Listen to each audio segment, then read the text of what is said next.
In this episode of Locked On Capitals, the Washington Capitals do not extend a qualifying offer to Ilya Samsonov, leaving the Capitals with zero NHL quality netminders. What does this all mean? Let's talk about that next on this edition of Locked On Capitals. Locked On Capitals, your daily podcast on the Washington Capitals. Part of the Locked On Podcast Network, your team every day.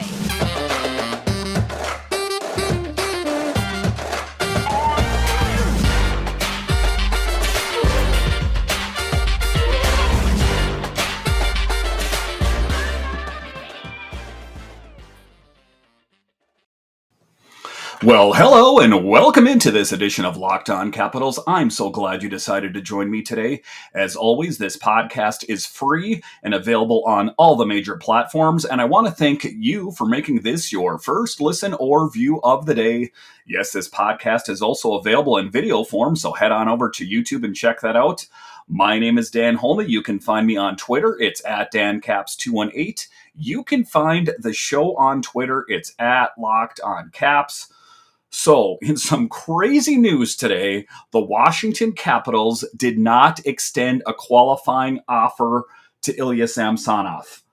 That means that the Washington Capitals have zero netminders on the team. Zero NHL quality netminders on the team. As we know, Vitek Vanecek got traded to the New Jersey Devils, and in a surprising move, I've got to say, the Washington Capitals did not extend a qualifying offer to Ilya Samsonov.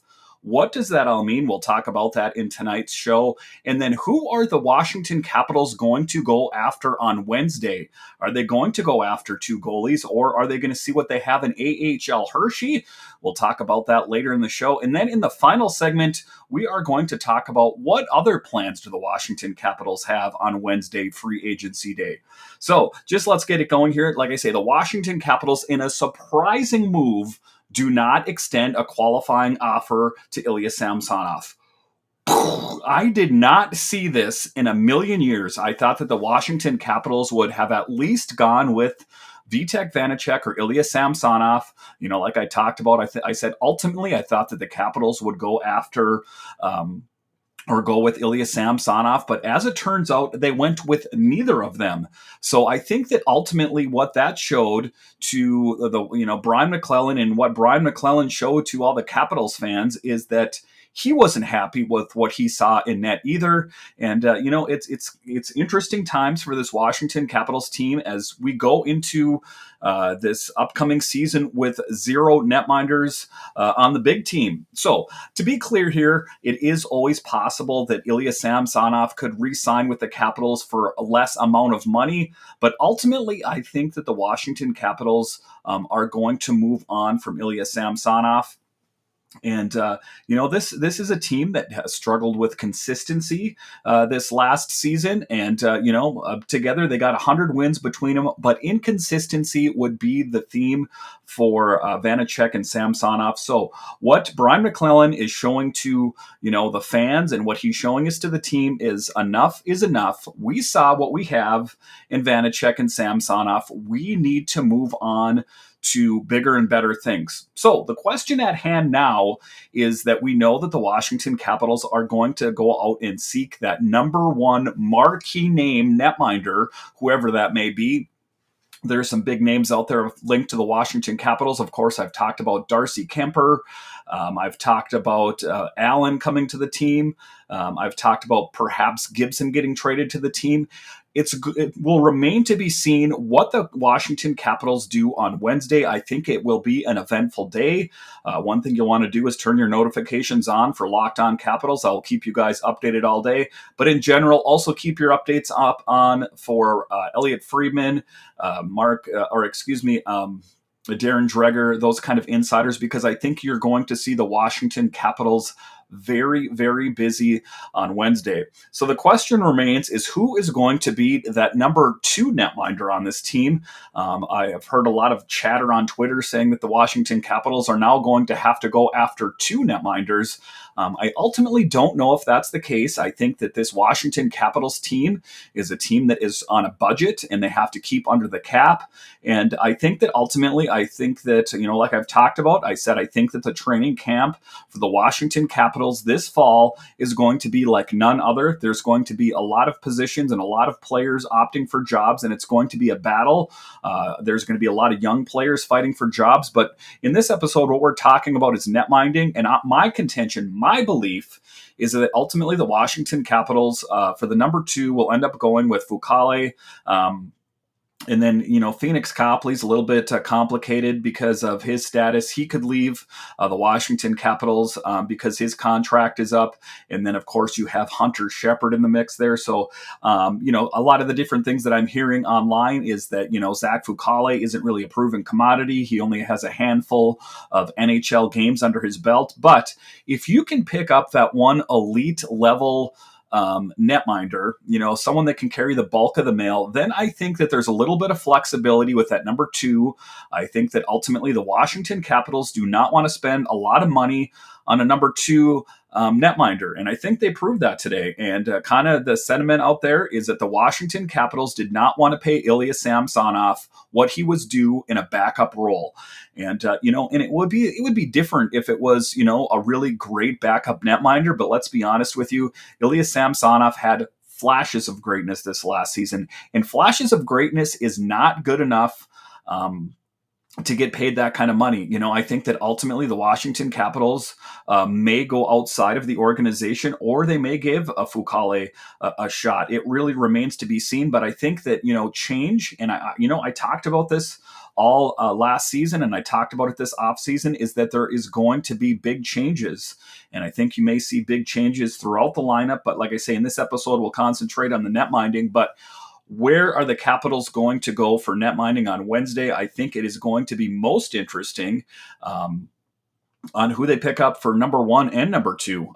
Like I say, I don't think that they'll end up going out there and spending a ton on a backup goalie. So I think that, there is a possibility out there that the Washington Capitals will just they'll see what they have in Fucale, or, it's a long shot, but maybe even Shepard. And if one of those guys rises to the surface, then maybe they'll be the backup. I know that Copley's contract is up, but there is also the possibility that, ultimately the Capitals know what they have in Copley, that perhaps they'll just get him on the cheap, tell him, hey, you're going to take this cut deal, but with this cut deal, you'll get a chance to be the backup on the big team, the Caps. So I think that, it's going to be some interesting days ahead, but, this is change, and this is what I talked about. And I think this is good for this team, because this is a team in transition. And, despite, what you hear a lot of people say, we got to stick with these veterans, we got to be all in on these veterans. I think that, change is inevitable. This is a team that needs to get younger and faster. If you take a look at the injuries, this is an aging core. You saw drop-offs from Lars Eller and Nick Backstrom's injury. So age is apparent. So I think that even in the net minding department, it's a good idea to, pick up a veteran as a number 1. You don't need to get an old veteran as a number 1, but someone like a Darcy Kuemper, someone like a John Gibson, someone like that who still has some tread on the tire that can go out there and really help this Washington Capitals team. And I got to be honest, I'm very happy that they are making this change. I'm a bit surprised. As I talked with Andrew Gillis last summer, actually about last month, I said, it would be a strange thing if they lost both, or, they walked away from both netminders, since they're both RFAs. But alas, that is what's going to happen here, unless something strange happens and Ilya Samsonov is willing to take a cut rate deal. You are going to see 2 different netminders for the Caps next season. And I think that's what the doctor ordered. I think that they really need to get that big marquee number 1 netminder, and then just go out there and see if there is a cheap option at number 2. And if not, just see what you have in AHL Hershey and kind of move ahead from that. Because, if you're spending all that money on the number 1, I don't think it would be very prudent to go out there and spend a ton of money on a backup as well. All right, so after the break here, we will continue to talk about this crazy day for the Washington Capitals, because let's get real. This is a little crazy what they're doing. They cut ties with both of their netminders. It boggles my mind, to be honest with you. All right, we'll talk a little bit more about this crazy day with the Washington Capitals. But first, from the people who invented healthy and tasty comes the latest gift to your taste buds. You've probably tried the amazing Coconut Brownie Chunk Built Bar, but guess what? Your friends at Built have given Coconut Brownie Chunk the Puffs treatment. That's right, the Coconut Brownie Chunk Built Bar flavor you love, and a deliciously chewy marshmallow covered in 100% real chocolate. It's like a fluffy cloud of coconut brownie goodness. But stop drooling and listen. They are good for you. Low calorie, low sugar, high protein, and all delicious. Coconut Brownie Chunk Puffs are the only here for a limited time. Go to Built.com now to make sure you don't miss out. They are going fast because they taste amazing. And let me tell you, these are a fan favorite. These are a family favorite around my house. I actually had some of these laying around the house, and my kids are like, get us more of these. These are so delicious. They don't taste like a protein bar or anything like that. They actually kind of taste really good. It's something that the kids like too, so that's something to consider. All Built Bars are made with collagen protein, which your body absorbs more efficiently and provides tons of healthy benefits. Eat something that tastes good and is good for you. The best part about Built Puffs is, of course, they taste amazing, but you can enjoy them guilt-free because they're actually good for you. They're the perfect treat, perfect whether you've got a craving, you need to satisfy your sweet tooth, or if you need a quick, healthy snack. They are an excellent source of protein. Delicious coconut, rich, sweet brownie, creamy marshmallow. Stop fantasizing. Go to Built.com to order your box of Coconut Brownie Chunk Built Puffs right now. So go to Built.com, use promo code LOCKED15 and get 15% off your order. That's use promo code LOCKED15 for 15% off at Built.com.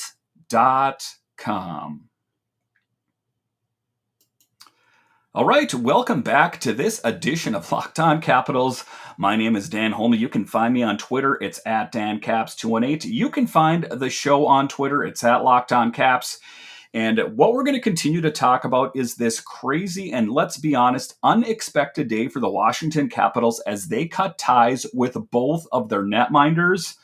I kind of thought that, it'd be a possibility, but I thought it was a remote possibility. But the Washington Capitals have, in fact, cut ties with Vitek Vanecek and Ilya Samsonov. As we know, Vitek Vanecek was traded to New Jersey last Friday. And then today we hear the news that Ilya Samsonov was not given a qualifying offer. So, wow, changes are afoot for this Washington Capitals team. And in this Athletic article here, I'm going to tell you what Tarek El-Bashir is saying here, and then I'll tell you my thoughts on it. In a surprise move, the Capitals opted not to qualify Ilya Samsonov. That means the 25-year-old who drafted in the first round in 2015 will become an unrestricted free agent when the market opens Wednesday. It also means the Caps do not have an NHL caliber goalie on their roster. The team dealt Vitek Vanecek to New Jersey for draft picks Friday. The decision does not qualify Samsonov was mostly a financial one, according to a league source. Evolving Hockey projects Samsonov's next deal to be 2 years at slightly more than $3 million per season. Internally, the belief was the Russian might command as much as $3.5 million per season, particularly if the team took him to arbitration. That is kind of what I'm talking about, is that the Washington Capitals do not want to get deep in a backup goalie. And that is what Ilya Samsonov was going to be, as a backup goalie. And, I think that ultimately the Washington Capitals have something up their sleeve. I think that there is some real smoke with that fire with Darcy Kuemper or John Gibson out there. And I think that, in fact, one of them will be joining the team on Wednesday. Washington's decision makers also considered Alexander Gorgiev's new contract. On Sunday, the 26-year-old signed a 3-year extension with Colorado that will average $3.4 million. And that's an interesting situation out there in Colorado as well. It's kind of an interesting situation that, The Avalanche won the Stanley Cup and they cut ties with Darcy Kuemper. Why did they cut ties with Darcy Kuemper? Is because he was due for a raise. So ultimately, they cut bait with him and they ended up signing Gorgiev, a really great talent from the New York Rangers who was Shesterkin's backup. So I think that, good for Gorgiev. He was another netminder that I talked about earlier in the season that I thought might be a good fit for the Capitals. But it looks like he has bright futures in Denver. So good on him for getting a good deal there. Because the always cap-conscious Capitals were already in the market for an established number one goalie, it was not feasible in their view to pay a starter, say, $6 million per and a backup $3 million to $3.5 million, particularly not one who's been inconsistent as Samsonov. And, I agree with Tarek's assessment there. Like we've talked about, inconsistency was the theme with the Washington Capitals netminders this last season. And change is what was needed, and change is what we will get. Last season, Samsonov posted a .896 save percentage, which ranked 35th among goalies who appeared in at least 35 games. And although he had Vanecek each appeared in 39 contests, Vanecek started opening night and game one of the playoffs. Could Samsonov lower his salary requirements in return? Perhaps, but feels unlikely at this point. And, I think that, if Ilya Samsonov is going to come back to this team, he is going to have to take a deep discount. Now, let's kind of just take a look at Ilya Samsonov. This is the Ilya Samsonov that had that UTV accident, missed substantial time. This is the Ilya Samsonov that had that party at his hotel room with the other Russian players. And guess what? Kuznetsov ended up getting COVID. And so, there is just some maturity issues with Ilya Samsonov. There's the issues in the fact that he was inconsistent this last season. He had flashes of greatness, but ultimately was not as advertised. So I think the Capitals are ultimately making the right decision, even though at the particular time right now it seems a bit of a head scratcher, unless there's probably stuff going on behind the scenes that we do not know about. What appears more likely is that Samsonov's time as Washington's goalie of the future has come to an end, and general manager Brian McClellan will go into free agency looking for a starter and a backup. And I guess that is where me and Tarek differ on that. I think that they will go into free agency looking for a starter and a backup, but I think that ultimately they will go with Fucale or someone like that from AHL. Perhaps they can get Copley on the cheap. Like I said, like they were talking about earlier in that article there, they do not want to spend a lot of money for a number one netminder and then spend a lot of money for a backup netminder, which, let's be honest, sometimes those guys don't get a lot of playing time, especially if the netminder they get is the number one, is a good netminder and can carry a bulk of the mail. Why a backup? Longtime farmhand Phoenix Copley is a pending unrestricted free agent, and the only other goalie with pro experience in the organization is Zach Fucale, who has all of 4 games of NHL experience. But, and I've kind of been banging the drum for Zach all last season, as we talked about. I think that, he had those 3 shutouts for Hershey, consecutive shutouts. And then he, when he did play for the Washington Capitals, saved that one game, he actually played really well. And, this is, kind of a similar situation where a Braden Holtby got his start, where it was based on injury and just, not a real proven commodity, but, he's making the most of his opportunity. I think the Capitals would be smart in giving like Zach, if you're asking me right now, what would you do if you're putting your GM hat on? Okay, fits pretty well. What I would do is I would give Zach his opportunity as the backup on the Washington Capitals, because I think, like, they were talking about, if they go out there and they get a Darcy Kuemper or they get a John Gibson or, fill in the blank with what other big free agent there is out there, they are going to want to save money. And I think that Fucale could be a reasonable backup. And I think that, the Washington Capitals, in fact, may go in that direction. So where do the Caps go from here? It begins with acquiring a starter. Colorado's Darcy Kuemper, fresh off a Stanley Cup championship, figures to be the top unrestricted free agent available. Evolving Hockey pegs Kemper's next deal at 6 years and $6.3 million per season. And I got to say, I like Darcy Kuemper. I'm not crazy about the term and the price, to be honest with you. Darcy Kuemper is a goalie that, obviously he got the Avalanche to win a Stanley Cup, but that there was also some elite level players playing in front of Darcy. So is it a real accurate, reflection of who he is? I remember him playing on the Minnesota Wild, and he was, a pretty good goalie, but he wasn't elite, if you ask me. And then, of course, he got his start with the Coyotes. So I think that Camper would be an upgrade. Don't get me wrong, but the term is what worries me, and the price is what worries me on it. And I know what you're going to say. If you get that elite level goaltender, you're going to have to spend a lot of money. But is Darcy Kuemper worth that kind of money? That is the question. That is the question that the Washington Capitals are going to have to answer. Are they going to want to shell out that kind of money for a netminder that had let's face it, one really breakout season? Those are some tough questions for the Caps to have to answer. All right, so after the break here, we are going to continue to talk about this crazy day of the Washington Capitals. What changes are afoot for the Washington Capitals and net? And then what are the big things that we should expect on free agency day on Wednesday? We'll talk about that after the break. All right, welcome back to this edition of Locked On Capitals. My name is Dan Holney. You can find me on Twitter. It's at DanCaps218. You can find the show on Twitter. It's at Locked On Caps. So in this edition, we are talking about this crazy day for the Washington Capitals, again, as they have cut ties with both of their netminders. It is something very unorthodox and something that you don't see very often, but this is a message to everyone. This is Brian McClellan saying, a message sent, message received. We all heard you did not like our netminding tandem. Guess what? Get out of here. And that's what he did. So I got to respect Brian McClellan for doing that because, I kind of gave him some grief in this offseason. I talked about if he's on the hot seat.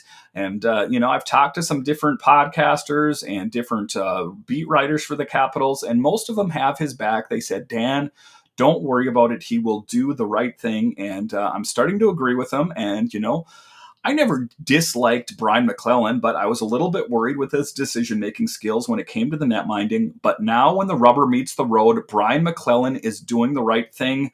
I think. Anyway, I guess it remains to be seen what he does on Wednesday, but I like his attitude that, he's saying enough is enough. We saw what we have in Samsonov and Vanecek these last two seasons. We are ready for a change. This is a team whose window's closing. We're in win now mode, yada, yada, yada. So that's what he did. He made a bold statement by cutting both of the netminders on the Caps. And it's going to turn out to be quite an interesting Wednesday. Rest assured of that. So the Athletic's Pierre LeBrun on Monday tweeted that he believes the Caps are the front runner for 32-year-old Kuemper, who has a career record of 153, 98, and 37 to go along with a .917 save percentage and a 2.49 goals against average while suiting up for Minnesota, Los Angeles, Arizona, and Colorado. Last season with the Avalanche, the 6'5", 215-pound veteran went 37, 12, and 4 with a .921 save percentage and a 2.54 goals against average and 5 shutouts. In the run to the Cup, he posted a 10-3-1 record and a .902 save percentage and a 2.57 goals against average. So just taking a look at his stats and his record, not bad. But like I've said before, you can have the greatest goalie in the world, and if you play on a poor team, he's going to play poor. Conversely, you can have an okay to good goalie play on a team that is really good. Take the Avalanche, for example, and it's going to make him look like an all-star. So who is Darcy Kuemper ultimately? Who is Darcy Kuemper on the Washington Capitals? Is that going to be the same Kuemper on the Capitals that he was on the Avalanche? I really think it's going to depend upon what else Brian McClellan does. How else is he going to help shore up the defense? Because you can have the greatest netminder in the world, and if you have poor defense in front of him, he's going to falter. He's going to fail. So I think there's a lot of questions that remain about if they do get someone like a Darcy Kuemper, what else is Brian McClellan going to do to solidify the defense in front of a Darcy or a John Gibson? Those are some tough questions to answer. It's also possible Toronto's Jack Campbell will reach free agency, and if that happens, he would probably be the next best option available. Evolving Hockey projects his new contract to come in at 6 years and $5.7 million per season. Indeed, it's a thin market for goalies this summer, and it's complicated by the fact that there are more teams looking for help in net than quality options. So, if you're looking at Puckpedia, of the remaining UFA goalies, only 5 had a save percentage over .902. So they have Lindgren, Kuemper, Comrie, Campbell, and Holtby, who is injured. So the options for the Washington Capitals are pretty slim, I gotta say. So I think that the Capitals are going to have to be aggressive and pursue a Kuemper or a trade with Gibson in Anaheim if they're going to get that elite level goalie that they're looking for. And I don't know if Kuemper is elite, but at this point, he is one of the top guys available. And, we can only go with what's available out there. And it's fixing to be, a Kuemper, it's going to be a John Gibson, someone like that. So it's going to be tough, but I think that the Capitals are going to have to be aggressive in going after one of these netminders because the Maple Leafs are going to be aggressive. But as we had learned earlier today, there was a trade with the Ottawa Senators that sent Murray to the Maple Leafs. So, that is an interesting situation for the Maple Leafs as well. They were getting a little bit desperate up there as well. And, the interesting thing about the Maple Leafs is they are pretty much an all-star team except for a netminder. So how is that Maple Leafs team going to be with Murray on the team? I guess that remains to be seen. Murray hasn't had a standout season for some time, but it's not an accurate litmus test because he's played for, guess who? The Ottawa Senators, which aren't exactly perfection on ice. So, is Murray going to play a lot better in Toronto? I guess that remains to be seen. So the amount of teams that are out there actively pursuing goalies is getting smaller. So the Washington Capitals should be the front runner for one of these big candidates that are out there. So a Darcy Kuemper, like I talked about, John Gibson. But, I would like to think that, if someone like Kuemper has not signed by this point, maybe there is, like I talked about earlier, I had some inside information as far as Kuemper and the Washington Capitals. We'll see if that has proven to be true. But, it's a bit curious if it's not true or, say, that there was a totally crazy idea that why wouldn't Toronto have picked up Kuemper? I think they have money to spend up there. So I think that, there's more and more of a magnetism of having Kuemper come to the Capitals. I think that ultimately that will be one of the things that we hear about earlier on Wednesday. And of course, I'll have you covered on Locked On Capitals. But I would expect that to see, that's my take on it. I would expect to see Darcy Kuemper sign with the Washington Capitals earlier in the day on Wednesday. I think, what is it, actually noon that they can officially do it? So it would probably be right around noon then, I guess, that something like that would happen. But I think that is what's going to happen just based on all this positioning that's going on with the team where they cut ties with both of their netminders. You got to think that, Brian McClellan has something big up his sleeve. Otherwise, those are some kind of crazy moves to make. And if you looked at him at the draft, he was talking and, he was really getting kind of put to the fire about the netminding situation. He had kind of a calm demeanor to him and kind of almost a small grin on his face, like, you guys don't know what's going on, but you will on Wednesday, and I'm going to look really smart again. So, my faith is getting to grow more and more in Brian McClellan. Not that it never wasn't. I was just kind of really upset, shall we say, about how he handled the netminding situation this last season. But I think that ultimately, he does have a deal in the works. And I know people say, well, you can't have a deal in the works, but if you talk and you listen to the NHL Network and you listen to the people in the league and the people that know, there are certain communication channels where you can talk to agents and that kind of thing. So I think that ultimately there is something to Kuemper coming to the Washington Capitals. And again, I think we'll probably hear about that earlier in the day. So, thank you for making Locked On Capitals your first listen every day. Now make your second listen Locked On NHL. Locked On Experts give you a daily 30-minute podcast on all things NHL all year long. Stay up to date on everything in the hockey world. Locked On NHL, your daily 30-minute NHL podcast. So, in this next episode tomorrow, we are going to talk about, the training camp that's going on, the little mini camp that's going on, unless something else breaks like this. I got to be honest with you, I had a different plan written up for tonight's show. But later in the day, I heard about the Capitals cutting ties with Ilya Samsonov and not giving him a qualifying offer. So everything is kind of fluid at this moment. I have plans for that being the theme of tomorrow's show. But I think the changes are going to continue to keep rolling in for this Capitals team. So stay tuned to Locked On Capitals as I have you covered through these interesting summer months here as the Washington Capitals are beginning to gear up for next season. All right, thanks you once again for joining me on this edition of Locked On Capitals, and I'll talk to you again tomorrow.